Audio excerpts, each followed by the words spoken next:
So today I will speak about very interesting research of 2018.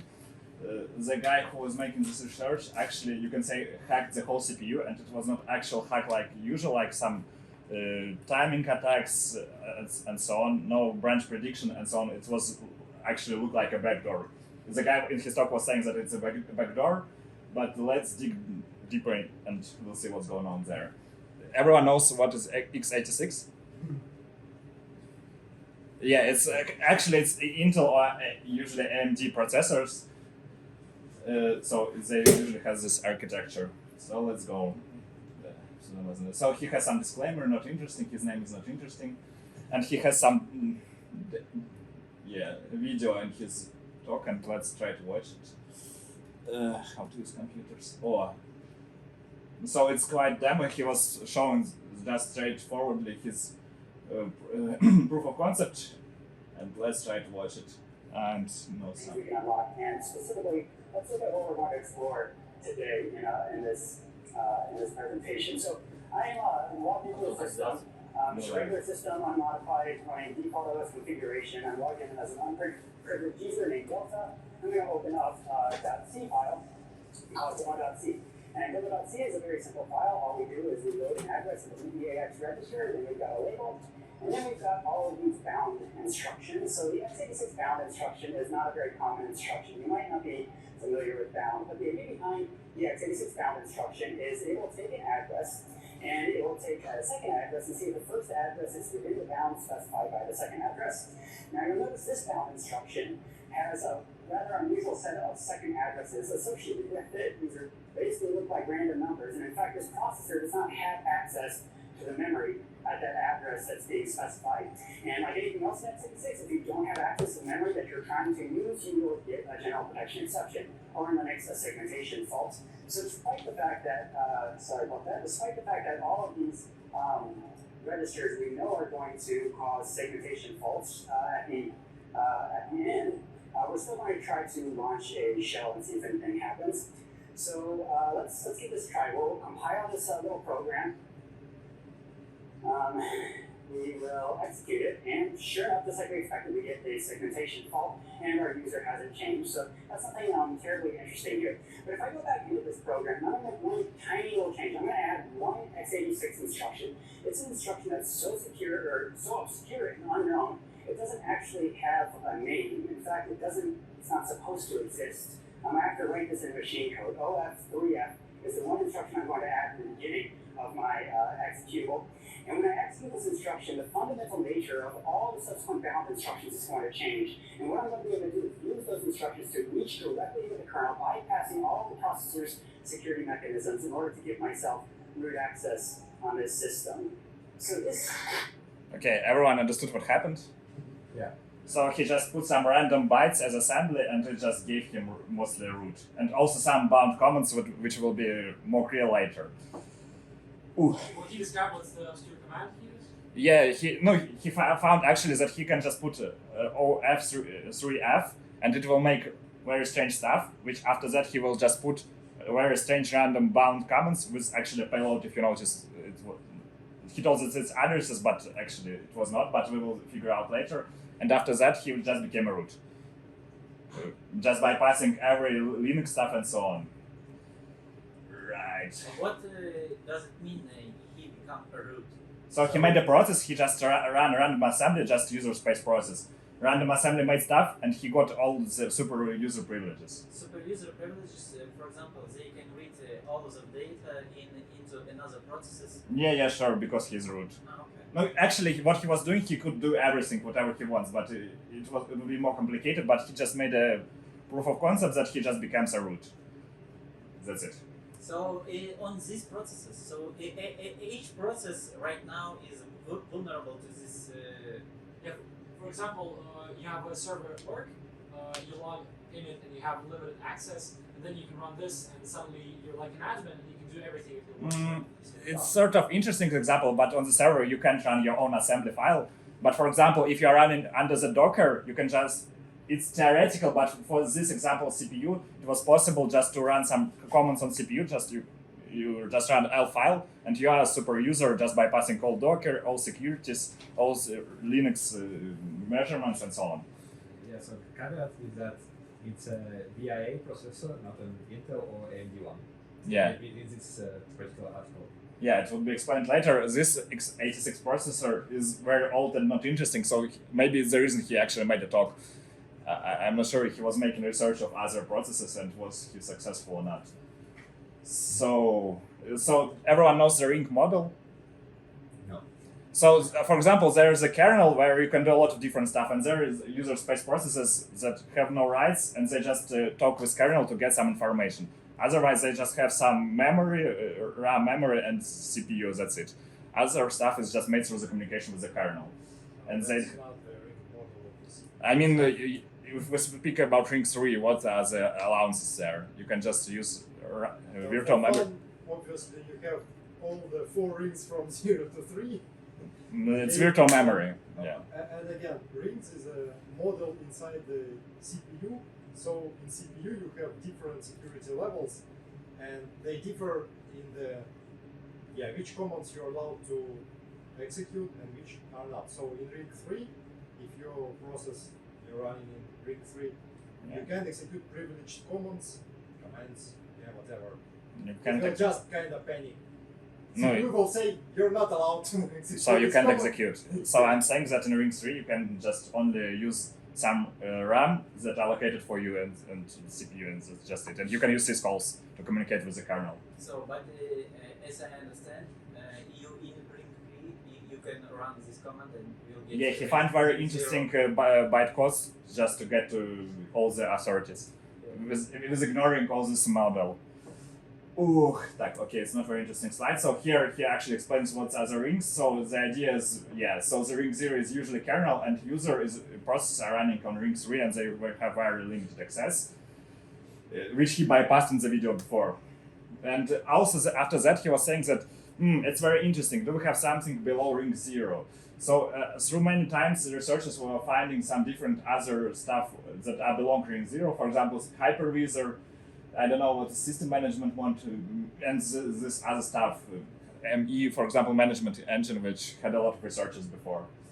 So, yeah. Yes, so maybe it's useful to give some more background here. So, like, actually, not important. I guess there will be much more interesting stuff, but he was saying that there is a lot of unknown in processors, and some stuff has been discovered before that has more access. And he was interesting. Is there anything? Kind of legit stuff. Well, no. Yeah, it's legit. No, nobody saying that it's wrong. I mean, he's saying that a lot of different stuff about process discovered.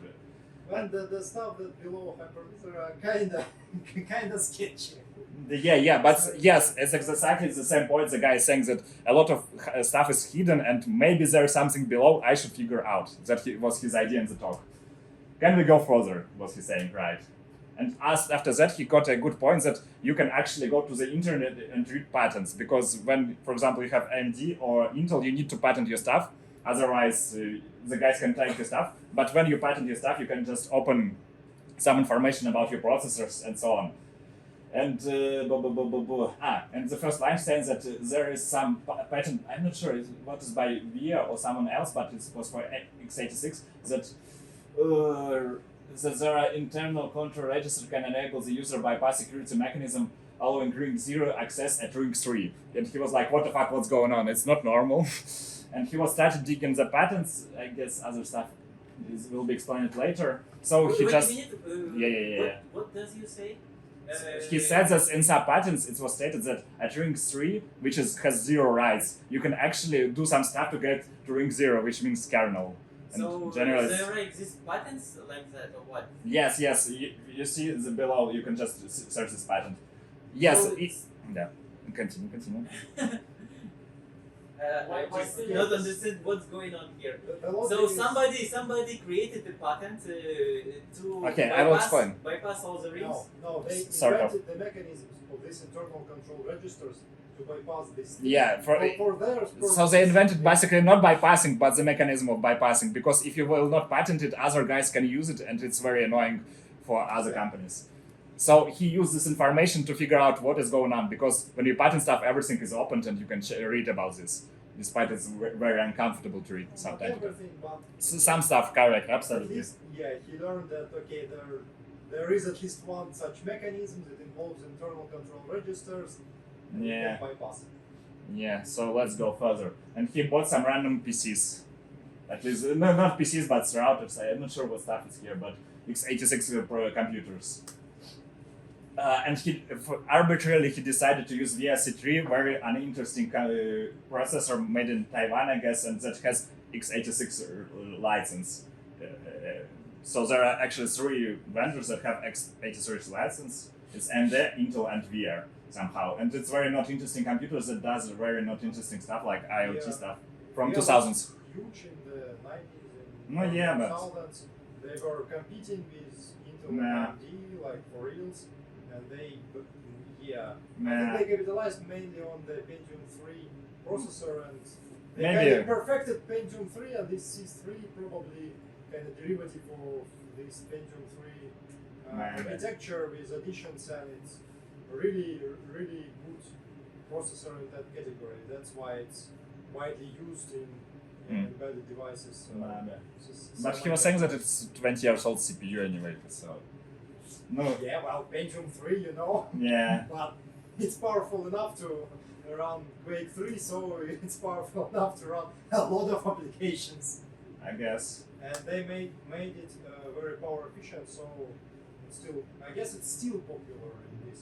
Maybe. So he just chose this device. I'm not sure if it's important to know information about this. I think it might be useful to know. So, like, a SIM client is a thing like, say you have an office with like thousands of office workers, and you could give them each a powerful enough personal computer. Just a stream, right?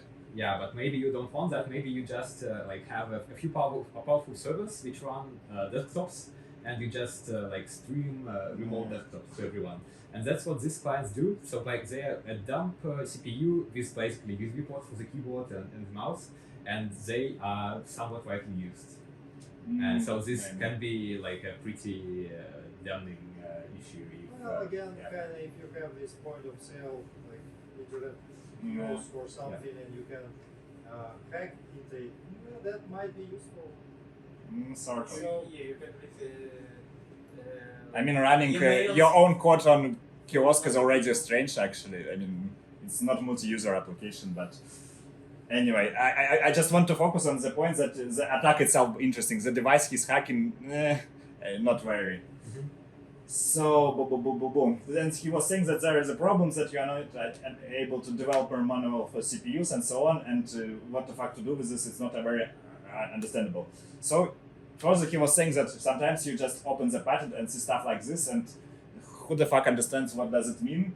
And the next slide is saying that it's painful to read the patents because there are a lot of them and their meanings are very complicated to understand quite often. But if you pay attention and just make a dedicated work, you can just get some interesting information from this. And here's, I guess he's shown some patents. I guess they are from US.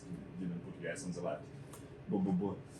And so he found that some x86 processors, which I guess they are from VR, they decided that they have a separate but very well connected RISC core that is hidden from normal users and can be used. And I'm not sure if it's from patent that it's called deeply embedded core or just he called it like That's his name. yeah, I think it's his name. So he was even more confused because what's going on? We have x86 processor and some other separate processor nearby which is doing some stuff. And he further digged deeper and that he found that there is some sort of global configuration register that exposed through the using MSR registers. As I understood correctly, MSR register, you just can set it or unset it and it's just some sort of pointer from 0 to 4 billion and you can send some specific bit. And if you set this specific bit, according to the patent, you can just activate the RISC core. And if after activating this RISC core, you will be able to send this launch instruction that will actually start using this stuff. Did he find this from the patents? Or Yeah, only patents for now. Okay. He was only digging the patents. Maybe in his actual process everything was a little bit different, but according to his talk, it was only patent stuff. Yeah, that's so he assumes that if these patterns are correct, that he probably can find some backdoor, and that's it. And yeah, and he was reading some patterns that actually is doing the stuff about activation I said before, and that he needs to find a specific bit. And usually it's actually you need to be at ring 0 to activate this bit normally. Yeah. Where it's accessible, no specific register. And now that he explains everything about this MSR's model specific registers. But I guess we can keep it. The most important part that it's used under ring 0, and it's from this register can be from these numbers, and usually it's 64 bits long. And the only one bit is responsible for this God mod. From ring 0 or from ring 3? No, when you want to activate MSR, you need to be ring 0 normally. So it's attack under ring 0, it's not even attack, actually. Yeah, it's only from ring 0, as he was saying. But he was saying maybe not, we'll check later. Oh, and he was saying that it's not publicly documented and so on, which is upsetting. And he was interesting, which other MSRs that actually located in the processor, like where should I dig if I have no information? And he decided to just make probes. So he was calling this assembly instruction read MSR, and if it exists, it exists. Otherwise, segfault handler happens. So when you just write the wrong C program, segfault happens. It's similar stuff. And late. Anyway. But yeah, okay. So he was probing, and he found that 1,000, I guess, 300 MSRs exist on target processors, and he decided that it's too many. And he was interested how to check all this stuff. So he decided to call these MSRs and to check how long does it take. And after doing this analysis, he got this picture. So some MSRs were average byte speed, some very slow. I guess, I'm not sure, he was not stating directly, but maybe it's infinity. And some were faster or slower. And blah, blah, blah, blah, blah. So yeah, he first explains that some are likely and unlikely, so he was just actually differentiating them by timing. And yeah, not interesting. So he took this graph and just decided that I will check these random points that I think are very good for finding the specific MSR for activating God bit. And after filtering, he actually got 43 MSRs, which was much better for him. Oh. But see, he still thought that it's too much and so on, and he was upset. So yeah, if you just will dump this kind of stuff, it will take eternities, but it's not important what he does. It's not interesting, so yeah, so he decided just to tackle these beats and just to beats and check what will happen. If it will be some panic reset, he decided that it's a good beat or something. Wait, what he was doing? Target switch. Yeah, he made some automated system that will just reboot his computers, as far as I remember. And that's it. He was just automatically doing the farm of computers that test MSRs. So after 1 week of automated reboots with a lot of stuff, without visible time, can be tackled. Wait 1 second. Yeah, so he was tackling this MSR bits and running his tool for discovering new assembly instruction. Everyone knows what is page in virtual memory. Paging, yeah. So you have usually when you put the code, if you're running program in your normal processor in user mode, you just put some code on your virtual memory, and if it comes to if for example, x86 instructions, they vary by size, right? I guess not everyone knows about x86, but actually you can just use automated mechanics to find an instruction without them being documented. And he was doing that, just flipping bits and searching all instructions on the processor and checking if there's something new you can find. Wait, so like... Look, so yeah, he switched this MSR bit 1. Then he runs the tool that checks if there is some new instruction in the processor automatically, and if there is, it's congratulations for him. Okay. Yeah, and it's from the ring 0. Do you have a short explanation how the tool works? Yeah, well, let me say 1 second. Yeah, it's not a good explanation. So, do you know the concept of paging? Yeah. So, for example, if you just put some beginning of the instruction or something in the end of the page, it will try to go further and segfault. And using this stuff, he just was putting this instruction at the end of the page and trying to figure out what actually exists using this like binary sort of binary search. I'm not 100% sure what are all mechanics, but I guess it was the general one to put instruction at the end of the page and segfault if it's not going further.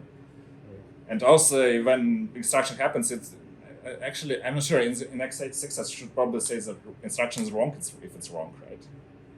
Maybe, and he was using faults as some checks also. So he switched every bit and checked and ran the scanner for instructions. I was just confused by the previous calculations which said like eternity to scan. Yeah, it's not important. He was saying that if I would do something dumb, it would be eternity. Okay. So it was not interesting. And there's actually a video, it's not very interesting, it's just his tool automatically scanning stuff. So yeah, and he exactly found that it's 0f3f. So like there is only one instruction which enables new instructions. Only one MSR. I guess at this moment, I'm not sure. I guess he didn't know that it's actually the right instruction, but he assumes that it's activation instruction, as far as I understand. Right. Because further it will be much more terrible, actually, to what he was doing. And he said that after some debugging, he figured out that the instruction what he's doing is just taking a register and jumps there, according to him. And he also figured out that he needed MSR 1107 to activate this God bit mod, and 0 and bit 0 to do this.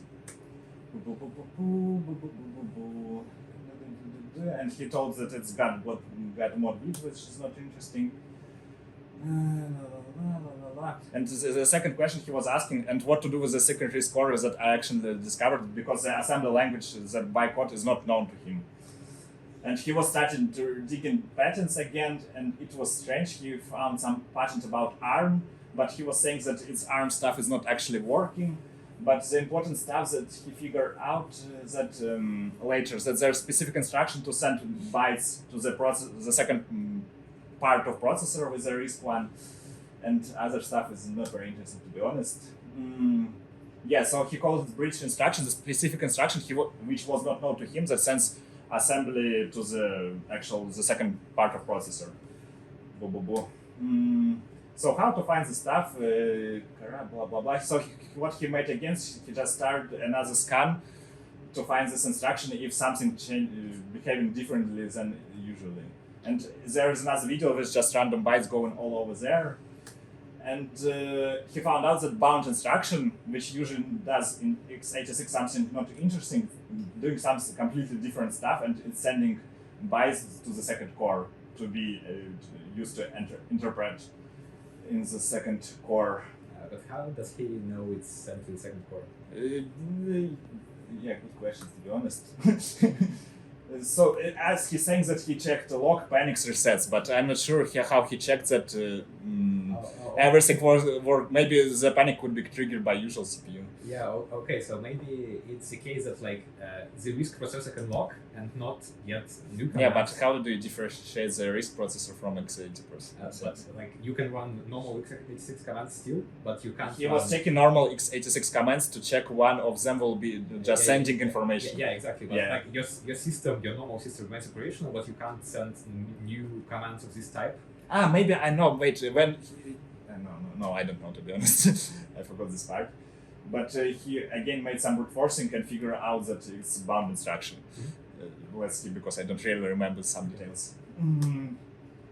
Yeah, instruction risk deeply. So this command was sending instructions, which was stated many times.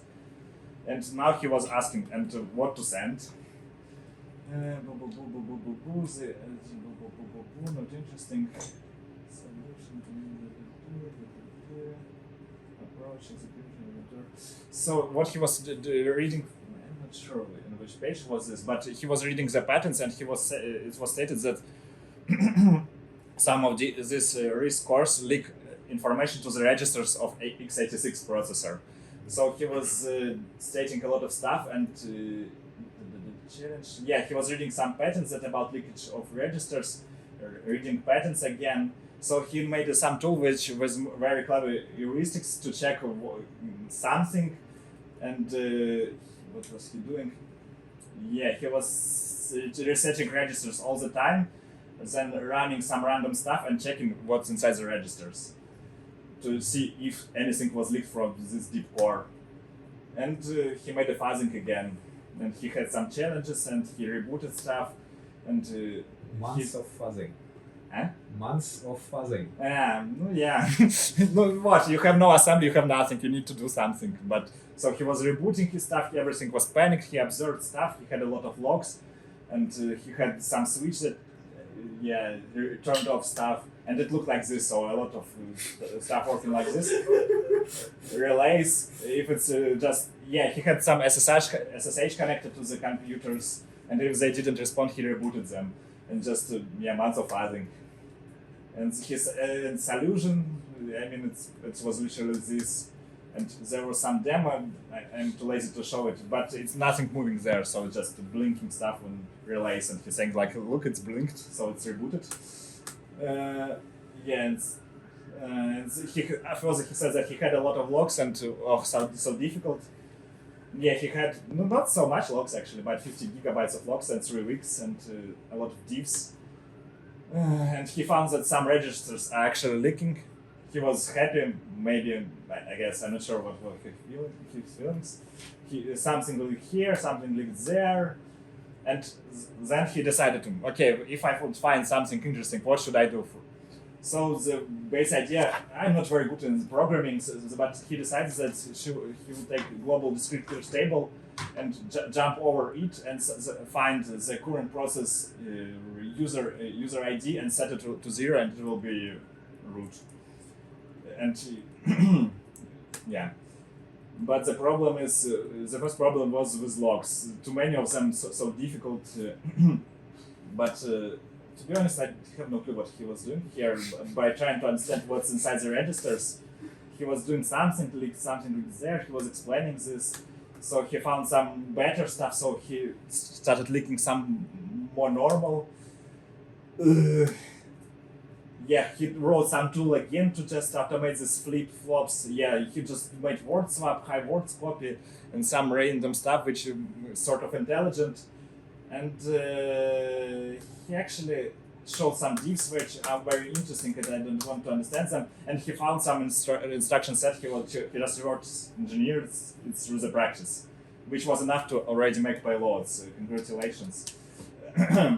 General patterns, blah blah blah. I don't want to know this. So he wrote his own assembly for sure to write a payload, and it's his own assembly in deep instruction set. So he took global description table. Anyone, by the way, knows very well about global description table, descriptor table. Me too. Anyway, so it was very useful to find the UID of your user and just overwrite it to 0, which would mean that the boy who is running the process is root. Oops. And so it's actually now much more understandable. So he's used bound instructions to send the actual assembly. He used his 0f3f to launch this shit, and he already set his bit GAD bit already activated, and then he just launched the bash, and he was root already because the parent process was root. We will not watch the demo because it's actually the same. Blah blah blah. Not interesting. And he was actually saying that after what the fuck guys, I found something very good. It has never been done. That you just send some random instruction and you got a root access very easily. But we still need a ring 0 access to activate this bit, right? And he was showing the demo that he's sitting in already the default system and he is checking MSR register and it's already activated. So congratulations, it's activated by default, and you can get mode access by just typing 0f3f and send to your assembly there on the on the core. And no checks are important because it's just a processor feature. And he further gives advices which are not important and some conclusions which I don't care. And he was saying that it's very important because very important. And if we go deeper, security of processor will be better. And nothing interesting to further, to be honest. What's night shift? Night shift. I think it's some of his tool. So wait, it's not for fuzzing construction. I think it's for MSR stuff or something like this. And he was saying that I open source this stuff. It's a very strange guy. He was not appearing in the GitHub for 8 years or something. After this video, he didn't appear in the internet much. Maybe he got hired somewhere. Maybe it makes sense to me, but don't know. Feedback, ideas, blah blah blah, nothing interesting. Yes, that's it.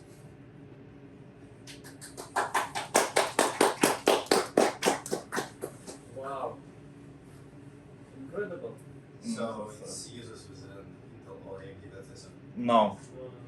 I think that He's tried on the USB processors. I don't know what was inside the head of this boy, but I think that if he would find something in normal x86 processor like AMD or Intel, he wouldn't say it. So maybe he found something, but he decided to make his talk about old via C3 processor, which is not widely used.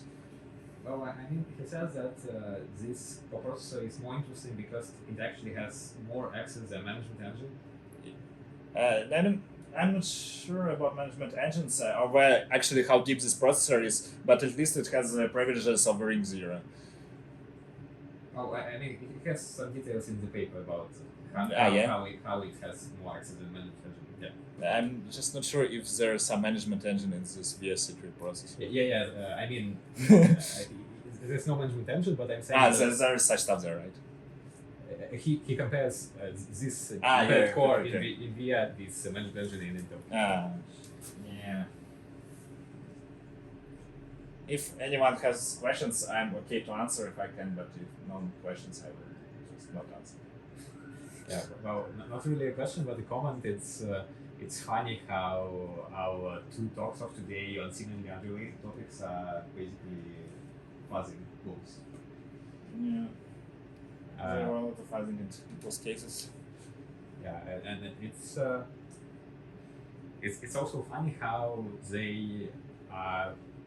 So I think his main contribution. I think like his two main contributions here are that you can read the patterns to get useful stuff, and that you can read patterns, and that you can fuzz your way into an unknown assembly and like finding new CPU features, this sort of thing. And he followed a very different approach to fuzzing than the guys in the paper on censorship evasion, because the guys in censorship evasion, they basically read previous work on censorship evasion and assembled an instruction set which in which you could implement all previous works, all previous papers. And here he went from the bottom up, trying to build a custom fuzzer which will fuzz the register sufficiently. He had no other way to do stuff. I don't know. The main point I like in this paper is that he read patterns, which is not very useful. I was trying to use ChatGPT to ask questions about patterns, and it knew nothing. And I understood that ChatGPT is useless again. Okay. Well, the part I like the most is how he builds this custom fuzzer. Do you know, is it difficult to make LLM or something based on patterns and just to ask what is there? No, not hard at all. Okay, boys, I finished. I also got a few other comments if no one has any questions. Okay, it's just that it's another topic I was kind of involved with. So he claims that, I'm not sure what he actually claims, that it's the only hack which hacks into the embedded coprocessor, which isn't true because this talk at Black Hat and also CC. But which year? 2017. No, from his side, it was not good. It's true. Yeah, so I will just I'll dump this into our chat, so you can read this. But basically, researchers from Positive Technologies, Max Burachi and someone else managed to run code on the management engine.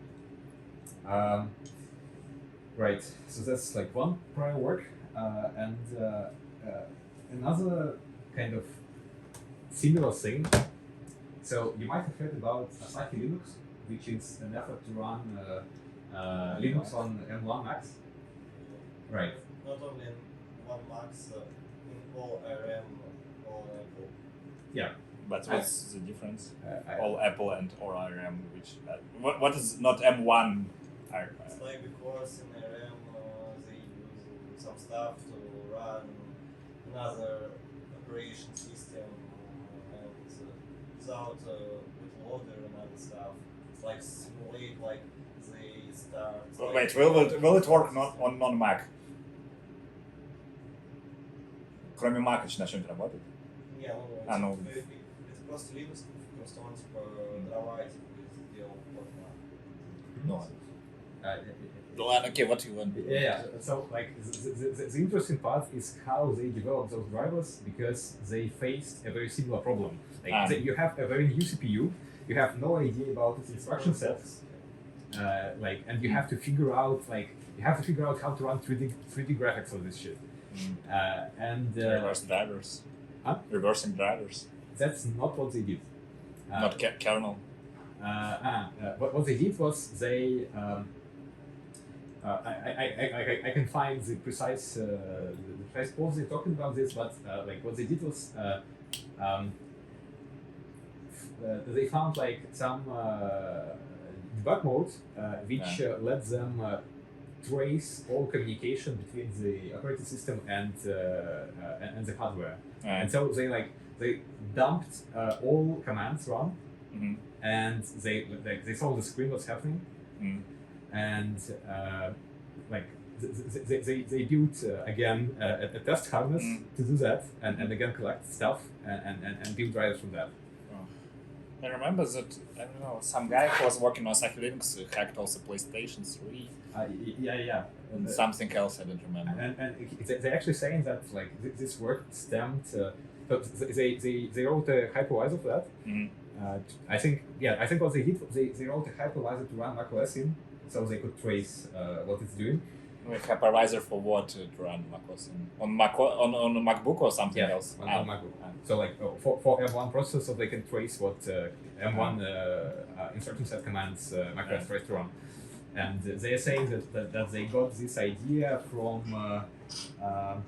from hacking Nintendo Wii security CPU, which they did like some years ago. But I don't know, the guy who was hacking Macron or something like this. I know who you're talking about. I don't remember his name. Yeah. So what I would say that the ideas in this talk are used for like current process too.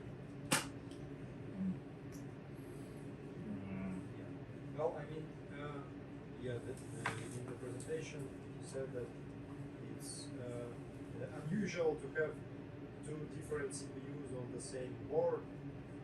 No, it was strange CPU that it has something shared actually, according to him. Yeah. Well, I'm thinking how strange is that? Yeah, me too. Why do you need some type of comments? I see why you need second one, but I think it's pretty common nowadays to have like several.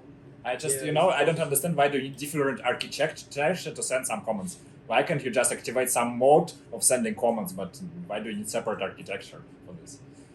Yeah, because it's simpler. Intel also used to do it until there's some Pentium.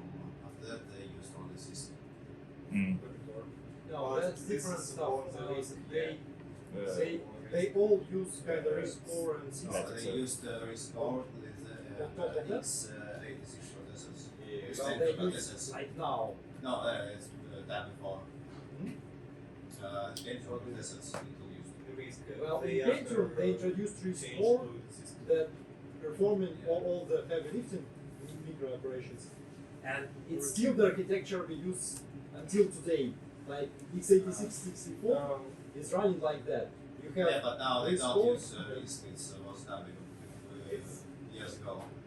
Now they have only system detector, not RISC. In RAM it's RISC now. Is but, this sys yeah. compiles down to Yeah. microoperations that are Before Microsoft stopped, or Intel stopped. Yeah, it's yeah, RISC. RAM based on RISC and x86 based on RISC. It's like RISC is shorter. and guys, you mix stuff up. Yeah, I heard the same RISC is thought in my kinda- head. Both FISC and RISC are kind of blanket terms. Yeah. So they refer to the kind of the idea and how they implement CISC x86 processors since Pentium. If they have reduced instruction core inside the processor, kind of inside. Yeah, and they call these instructions microoperations. They call it till this day. You have decoding pipeline your processor that decodes your high-level CISC instructions into microoperations, which are like Yeah, RISC but instructions. I thought that it's true. also had RISC or So better, maybe you should just maybe you should start with the formal part and like thank the lecturer and just switch to pre-discussion. Я не шарю за регистры, там вообще нет регистров.